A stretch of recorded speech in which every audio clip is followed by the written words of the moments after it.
Hi guys, I am Yashovardhan. Hazel Ice Academy में आप सभी का स्वागत है। तो दोस्तों, रोज ही तो आके मैं ये बातें बोलता हूँ।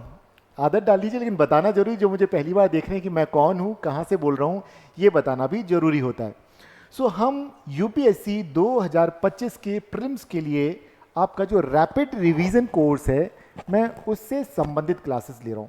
लेकिन कई बार मेरे जो टॉपिक होते हैं वो हो सकता है, मे बी आज मॉर्निंग का न्यूज़पेपर मैंने देखा हो और मैंने देखा कि डोनाल्ड ट्रंप, जो कि यूएस के प्रेसिडेंट हैं, उन्होंने चाइना के ऊपर 245% टैरिफ इंक्रीज कर दिया है। अब देखिए, ये घटना आज की है।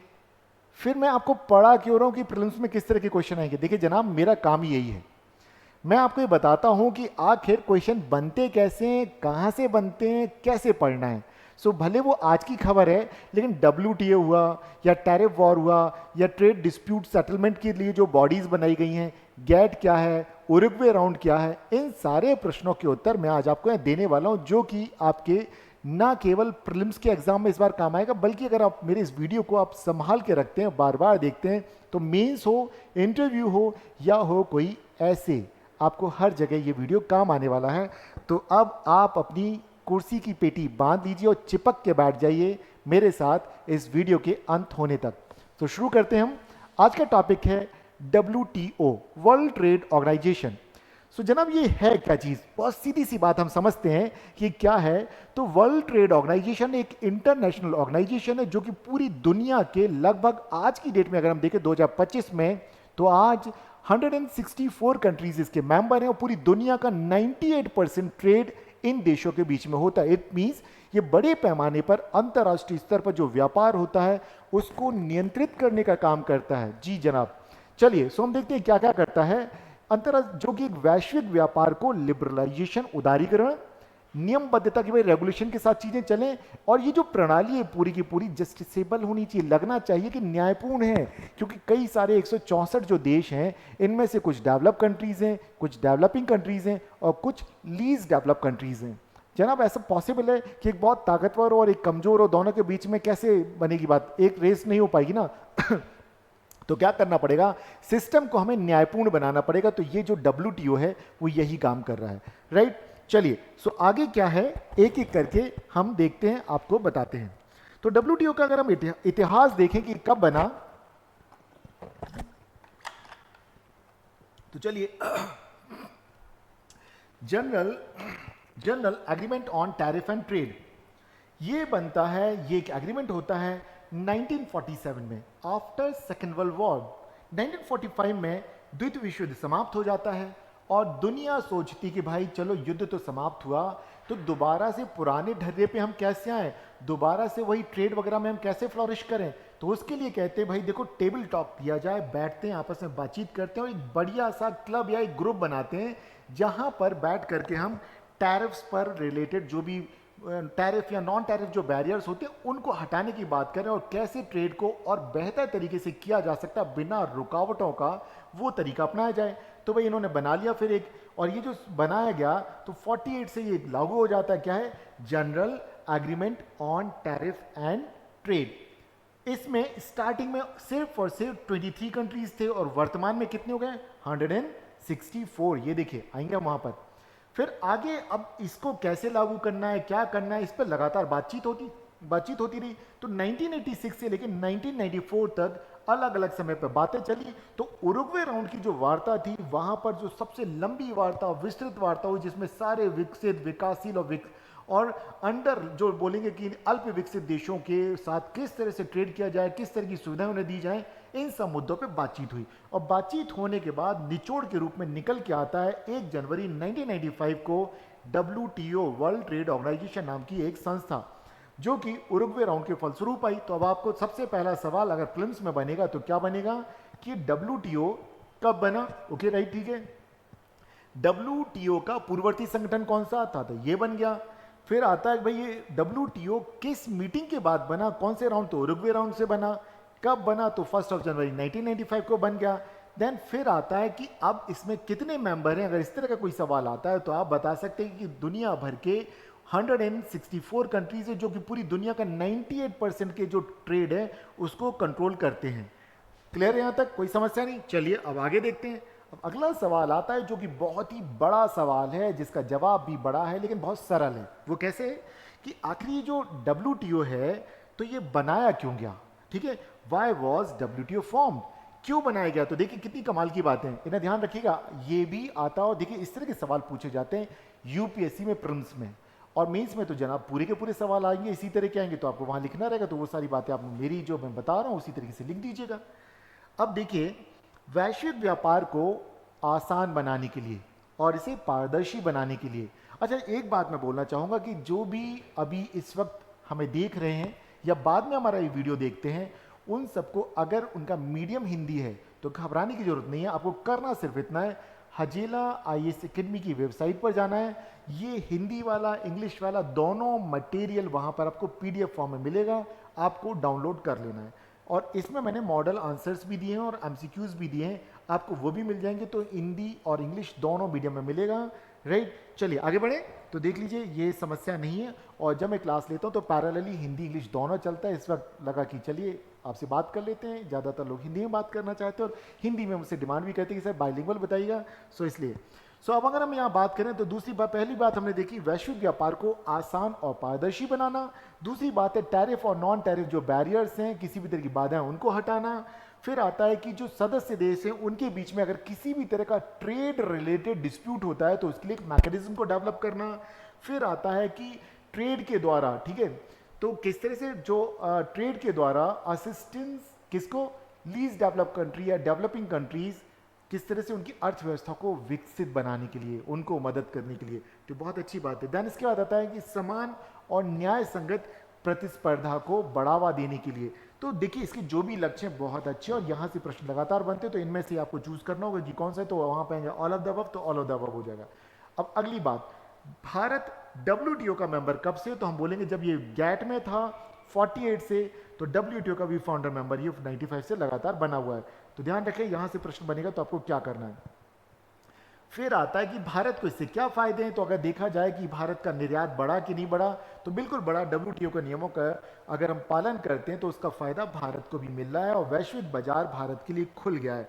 तो जब बाजार खुल गया है तो भारत के जो भी उत्पाद हैं जो वैश्विक स्तर पर प्रतिस्पर्धा कर सकते हैं, तो कीमतों के मामले में, क्वालिटी के मामले में, तो भारत धीरे धीरे बढ़ता चला जा रहा है। फिर आता है विकासशील देश के रूप में क्या भारत को किसी तरह की छूट मिली? तो बिल्कुल व्यापारिक नियमों में बहुत लचीलापन है, भारत को कई जगह पे छूट मिलती है। इसके बाद देखें कि विवाद समाधान के लिए क्या है, तो बिल्कुल यहाँ पर WTO के अंदर एक डिस्प्यूट सेटलमेंट एक बॉडी बनाई गई है, वो है। और कई बार भारत ने भी वहाँ अपील की है, और कई बार भारत के विरुद्ध भी वहाँ अपील की गई है। तो भारत कई बार हारा है तो कई बार भारत जीता है। अब अगर हम यहाँ देखते हैं कृषि सब्सिडी पर अगर देखा जाए तो बिल्कुल भारत में खाद्य सुरक्षा के नाम पर जो मिनिमम सपोर्ट प्राइस जो दिया जाता है किसानों को, और पब्लिक डिस्ट्रीब्यूशन सिस्टम जिसके द्वारा जो सस्ता अनाज है वो गरीबों को उपलब्ध कराया जाता है, तो कहते हैं भाई आप उसको लागू कर सकते हैं क्योंकि आज आपके देश में इस चीज़ की ज़रूरत है, बट जब ज़रूरत नहीं होगी तो आप उसे बंद कर दीजिएगा। तो चलिए भारत को यहाँ पे भी हम देखें। देन फिर आता है सर्विस सेक्टर, और सर्विस सेक्टर में अगर देखें तो IT और BPO।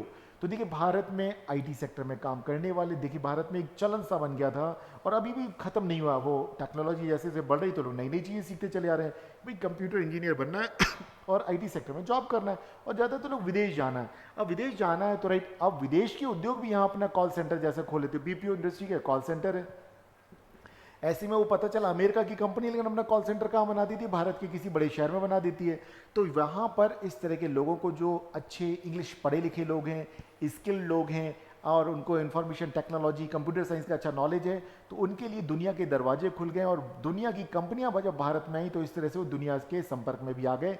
तो वहाँ भी कहीं ना कहीं नए रोजगार के सृजन जब हुए तो भारत को वहाँ भी बेनिफिट मिलता है। अब क्या कुछ चैलेंजेस भी हैं? तो बिल्कुल चैलेंजेस तो होते हैं, हर जगह होते हैं। तो भारत के सामने भी यहाँ कई सारी चुनौतियाँ हैं, जैसे कि कृषि सब्सिडी को लेकर के डिस्प्यूट होता रहता है, क्योंकि कई जो अमीर देश हैं वो तो अपने देश में सब्सिडी दे देते हैं। अगर भारत किसी तरह की सब्सिडी देता है तो उसके ऊपर कई तरह के रिस्ट्रिक्शंस लगाए जाते हैं, रोक लगाई जाती है कि भारत वैश्विक व्यापार को क्या कर रहा है, विकृत कर रहा है, उसे बिगाड़ रहा है, क्योंकि वो इस तरह की सब्सिडीज देता है और हमारा लेबर कॉस्ट भी काफ़ी कम होती है।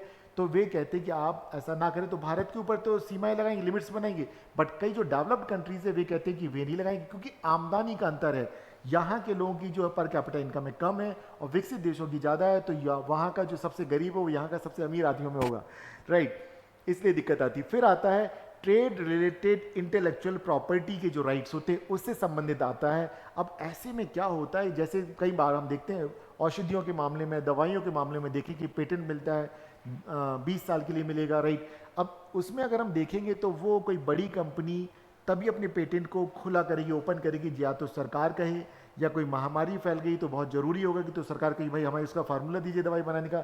यहाँ पर हम कई बार देखते हैं डिस्प्यूट होते रहते हैं, लेकिन भारत को आवश्यकता है कि भारत में जब एक बड़ी आबादी अभी भी गरीबी रेखा के नीचे रहती है और मध्य वर्ग है, तो ऐसे में उन्हें भी सस्ती सुलभ दवाइयाँ कराई जाए। फिर आता है भारत के विरुद्ध इसमें मुकदमा भी किया गया। हाँ, ये 2018 में यूएसए ने किया था। तो देखिए क्या है, merchandise exports from India scheme. देखिए भारत के जो यहाँ से एक्सपोर्ट बढ़ाने के लिए कई तरह की सब्सिडाइज जो योजनाएं चलाई जाती हैं, तो उसका विरोध किया गया। तो स्पेशल इकोनॉमिक जोन में जिस तरह की छूट या सुविधाएं दी जाती हैं, जो इंडस्ट्रीज वहाँ आती हैं, उनको लेकर के सन 2018 में अमेरिका ने WTO में भारत की शिकायत दर्ज करी और कई मामलों में अमेरिका जीता है, कई मामलों में भारत भी जीता है। फिर आता है कि कृषि उत्पादों के मामले में किस तरह का देखें तो WTO के जो नियम है वो भारत के किसानों को कैसे प्रभावित करते हैं, क्योंकि सब्सिडी वाली जब बात आती है तो वहीं पे बात आके अटक जाती है। नौकरी के अवसर देखें तो बिल्कुल यहाँ पर देखें तो जब क्योंकि दुनिया खुल जाती है, ग्लोबलाइजेशन का एरा है, लिबरलाइजेशन का एरा है, तो सिर्फ यहाँ पे सरकारों को बोलता है कि आप रूल्स एंड रेगुलेशन को लागू करने का काम देखिए। आप एक नाइट वॉचमैन की तरह बस देखिए, जागते रहो वाली चीज़ों पे आ जाइए। और आपने एक पुलिस की तरह देखना है कि क्या दो लोगों के बीच में अगर किसी तरह का एग्रीमेंट है तो आपने हस्तक्षेप नहीं करना, बस ये देखना एग्रीमेंट सही तरीके से चल रहा है नहीं। लेकिन ऐसे में भारत में जहाँ पर कम पूंजी है, छोटी छोटी कंपनियाँ, छोटे छोटे उद्योग हैं, तो वैश्विक स्तर के जब बड़ी बड़ी कंपनीज, बड़े बड़े व्यापारी आ जाते हैं तो भारत उनके साथ, भारत के व्यापारी, भारत के उद्योगपति कंपटीशन नहीं कर पाते, तो वहाँ पर कुछ समस्याएं आ जाती हैं, तो उस प्रतिस्पर्धा का दबाव नहीं झेल पाते हैं। सो अब देखिए यहाँ पे कुछ महत्वपूर्ण जो समझौते हैं, तो गैट का हो गया, राइट। फिर अब यहाँ देखिए गुड्स एंड क्या होगा, यहाँ पर सर्विसेज को लेकर के हो जाएगा, देन ट्रिप्स का हो जाएगा, एग्रीकल्चर का हो जाएगा और डिस्प्यूट सेटलमेंट को लेकर के होगा। तो ये हैं जिनको हम अलग अलग इनके अलग अलग सेपरेट वीडियोस बनाए। सो चलिए अभी इसका तो ज़्यादा काम नहीं होगा मेंस का, तो बट ये अगर आप देखना चाहें तो वहाँ से देख सकते हैं, तो मैंने ये भी बता रखे हैं। अब हम यहाँ की बात कर लेते हैं थोड़ी सी।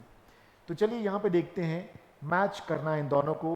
WTO समझौते का उद्देश्य क्या है, तो चलिए अब जरा देखते हैं कि ओ माफ कीजिए इसको, अब आप इसे मैच कर पा रहे हैं तो बताइए, इनको सभी को मैच करना है, किसका कौन सा मैच करता है।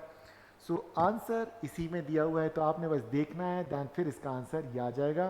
तो A का 1, B का 2, C का 3 एंड D का 4, मतलब सारे के सारे आप देख रहे हैं, अरे मैच कर रहे हैं। तो फिर आ जाइए, चलिए WTO की स्थापना किस वर्ष हुई, तो ये सभी को मालूम है, सब जवाब दे देंगे, तो बिल्कुल जवाब इसका C। देन फिर आता है अगला, और अगला है कि इनमें से कौन सा कथन सही है। WTO का मुख्यालय क्या जिनेवा में है, WTO केवल वस्तुओं के व्यापार के, तो अब आपको अभी मिल गया होगा अंदाजा कि इसका आंसर ये तो नहीं हो सकता, सिर्फ ये होगा। तो आंसर इज ओनली, जिसमें राइट आंसर इज ए। ठीक है, क्यों, क्योंकि सभी चीज़ों पर काम करता है, ना केवल सेवाओं पर बल्कि बौद्धिक संपदा पर। तो क्या होगा, ये सिर्फ वस्तुओं का नहीं करता है, ध्यान रखिएगा। अब देखिए ये भी बहुत जरूरी है, तो हमने यहाँ पर एक खास की है, हमारे इसमें हम क्रेडिट देंगे हमारे प्रतीक सर को, जो हमारे डायरेक्टर सर हैं, प्रतीक हजेला जी। मैं जब यहाँ आया तो मैंने भी कहा सर क्वेश्चंस, तो कहते हैं यार यश देखो एक चीज़ का ध्यान रखो, हमने ना जो यूपीएससी का पैटर्न है उसी पैटर्न पे बेस पे हमने क्वेश्चंस बनाए। तो अगर आप यहाँ प्रैक्टिस भी करने आते हैं, हमारी टेस्ट सीरीज भी आप ज्वाइन करते हैं, तो वहाँ भी आपको बेनिफिट होगा। आपको क्वेश्चन आपने देख लिया ना, उसी पैटर्न में, जिस पैटर्न में यूपीएससी अपने क्वेश्चंस पूछती, चाहे मेंस का हो या हो प्रीलिम्स का क्वेश्चन। सो चलिए असर्शन इन रीजनिंग का क्वेश्चन देखते हैं, और जरा बताइए भारत WTO का संस्थापक सदस्य सही या गलत है। भारत 1948 से ही गैट का सदस्य रहा है, तो क्या ये दोनों सही हैं, तो जवाब क्या होगा, बिल्कुल जवाब है कि ये ए और आर दोनों ही सही हैं, और आर ए की व्याख्या करता है। क्योंकि ऑलरेडी मैं आपको बता चुका हूं, तो आप समझ सकते हैं, अगर आप तैयारी करना है बेहतर तरीके से, तो सिर्फ आपने फॉलो करना है जो आपको टिप्स एंड ट्रिक्स बताई जाती हैं, उसके अकॉर्डिंगली आप चलते हैं, तो तय मानिए कि आपने जो सोचा, जो ड्रीम देखा, आप उसे फुलफिल कर पाएंगे। राइट फ्रेंड्स, तो चलिए अब हम देखेंगे अगला जो टॉपिक है वो भी WTO से रिलेटेड ही है। वो टॉपिक क्या है, हम उस पर चलते हैं। चलिए आगे बढ़ते हैं हम लोग।